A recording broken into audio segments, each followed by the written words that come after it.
자, 에스겔서 19장을 읽었습니다. 에스겔 19장에는 에스겔의 애가가 기록이 되어 있습니다. 하나님께서 에스겔에게 애가를 지어라. 그래서 애가를 지었는데 바로 이 19장이 에스겔이 이스라엘 고관들을 위하여 더르게 얘기하면 또 이스라엘 백성들을 위해서 지은 애가라고 할 수가 있겠죠. 애가를 지어 부르라. 내 어머니는 무엇이냐? 예, 여기 암사자에 대한 비유, 그리고 이제 10절에는 이제 포도나무의 비유를 이렇게 두 가지 비유를 얘기했습니다. 먼저 암사자의 비유입니다. 먼저 그 암사자가 누구냐? 이 사자는 유다를 상징하고 유다 백성들을 상징해요. 사자는 유다입니다. 그가 사자들 가운데 엎드려져 젊은 사자 중에서 새끼를 기르는데 새끼 하나를 키웠어요. 젊은 사자가 되어서 먹이 물어 뜯기를 배워 사람을 삼키매. 자, 이 말은 유다 백성 중에 왕을 하나 세웠어요. 왕을 세웠는데 그 왕이 자라서 좀 힘이 생기고 권력이 생기만 하니까 어떻게 했어요? 네, 사람을 삼켰어요. 사람을 삼키니까 사람을 삼킨 짐승을 가만히 안 두잖아요.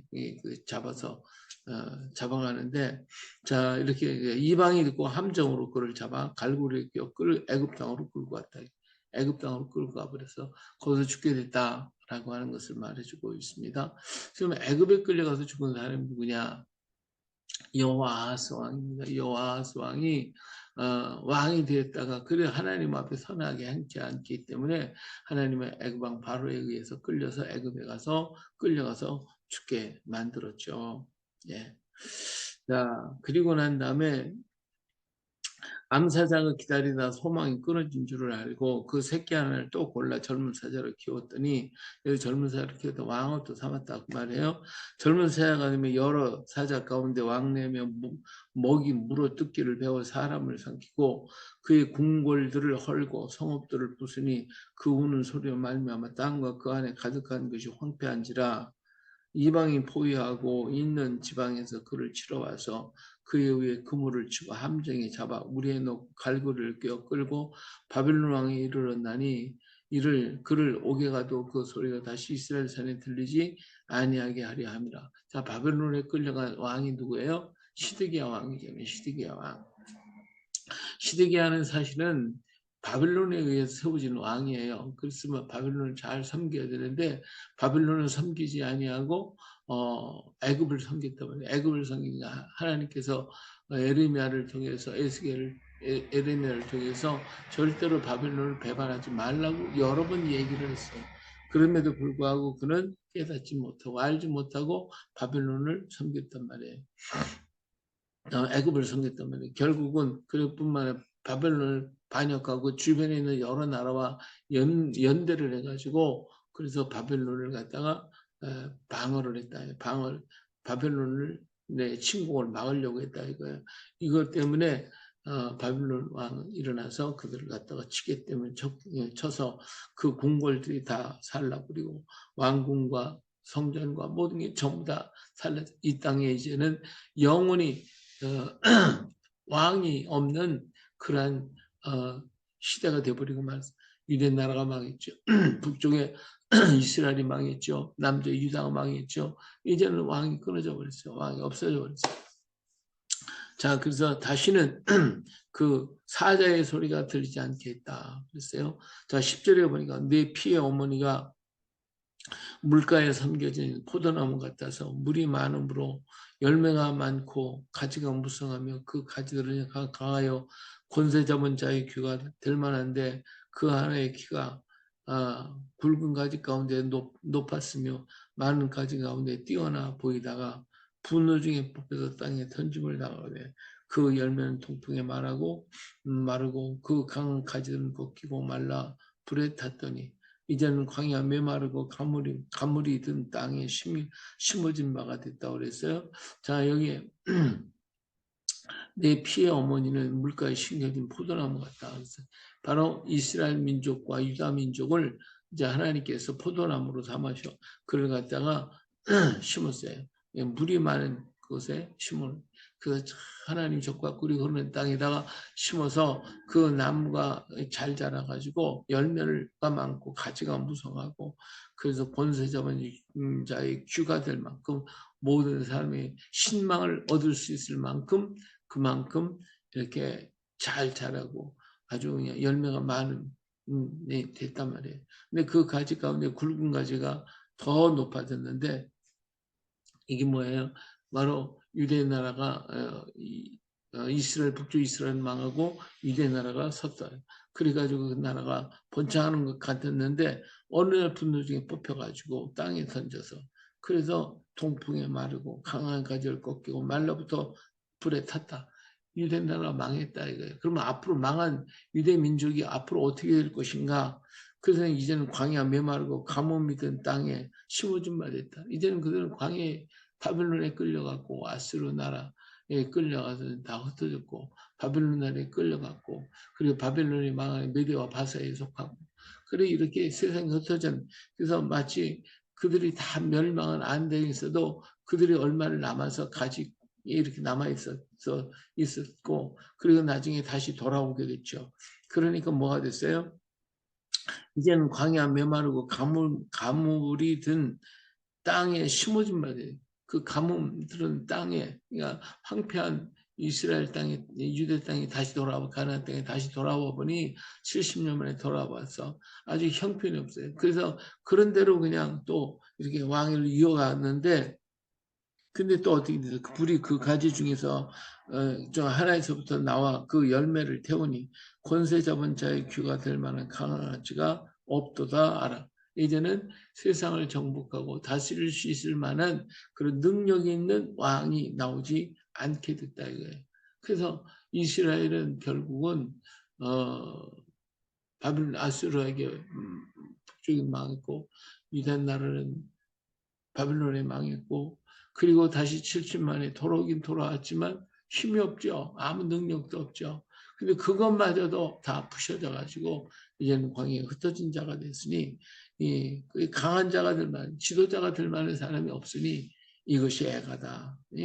이것도 후에도 애가가 될 것이다. 이런 얘기를 하고 있어요. 정말 이스라엘 민족들은 이렇게 하나님의 은혜를 최고로 많이 입고 자기가 아무것도 없는 나그네 같은 아브라함이 나그네 같은 그런 삶을 살았지만 하나님이 그들을 키워서 애굽 땅에 보내서 백성이 많게 하고 그리고 그들을 데리고 와서 가나안 땅을 주셔서 그 땅을 살 수 있도록 만들어 주신 그래서 하나님이 다윗과 솔로몬 같은 위대한 왕들을 세우시고 그렇게 정말 극상 포도나무를 갖다 심어서 잘 되게 했으나 그러나 그들이 말을 듣지고 하나님 그 구원하신 하나님을 버리고 각가지 지방에 있는 모든 우상들을 섬기다가 결국은 북쪽은 아수르에게 망했고 남쪽은 바빌론에게 망했고 그리고 이리 찢기고 저리 쪄서 그 한 왕은 여호와스는 애굽으로 끌려가서 죽고 또 여호야김은 전쟁터에서 자기들이 반역이나 아니면 바벨론에 끌려가거나 하여튼 어떻게 해서 죽게 돼 있고 그리고 여호야긴이 또 잡혀가서 끌려가서 이 시드기야와도 들려가서 거기서 비참하게 죽임을 당하고 70년에 돌아가긴 돌아왔지만 그러나 뭐 힘이 있었어요. 능력 있는 지도자들이 제대로 나타나죠. 일어날 듯 하더니 결국은 또 망해가지고 그래서 왕가는 다 무너지고 헤롯이 왕을 잡아. 그래가지고 이스라엘 다스려진 그거마저도 다 뜯어서 지금은 다스릴 수 있는 그런 능력이 없는 광야 생활을 하게 될 것이다 라고 하는 것을 여기서 말해주고 있습니다.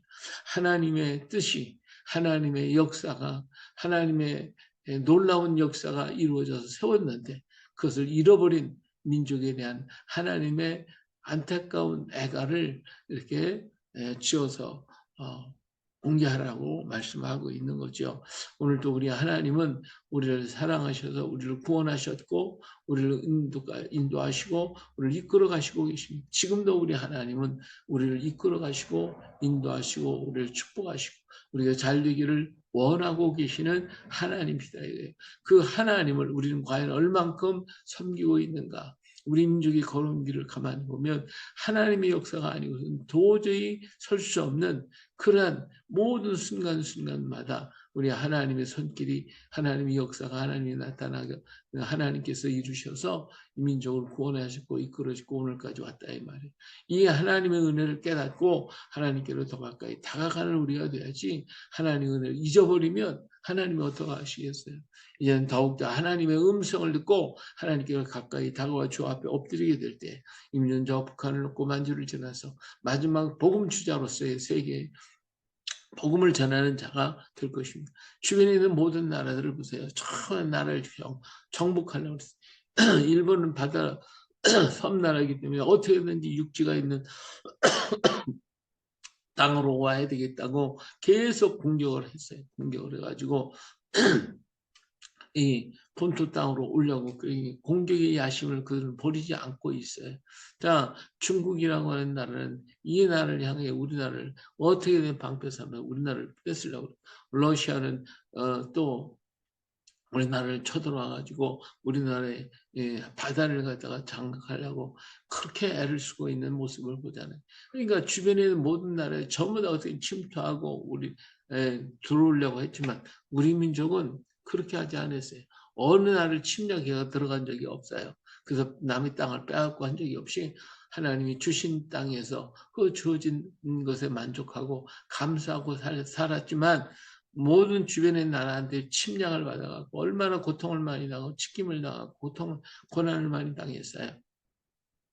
그래서 우리 민족은 다른 민족을 해치려고 하는 민족이 아니라 더불어 살려고.